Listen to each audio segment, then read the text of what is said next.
অভিসারে আসছে রাত্রি 10টায়, প্রতিবারে কবিতায়, রবিবার গল্পে। আজকের কবিতা রবীন্দ্রনাথ ঠাকুরের গীতাঞ্জলি কাব্যগ্রন্থের শেষ নমস্কার।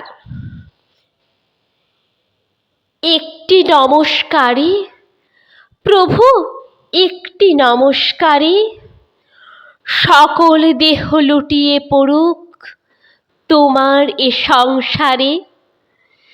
ঘন শ্রাবণ মেঘের মতো রসের ভারে নম্র নত, একটি নমস্কারে প্রভু, একটি নমস্কারে সমস্ত মন পড়িয়া থাক তব ভবন দ্বারে।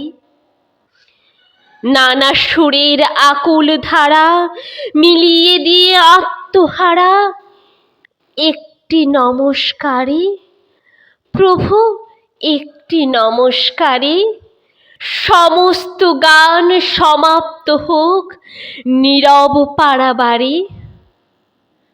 হংস যেমন মানস যাত্রী, তেমনি সারা দিবস রাত্রি একটি নমস্কারে প্রভু, একটি নমস্কারে সমস্ত প্রাণ উড়ে চলুক মহামরণ পারে।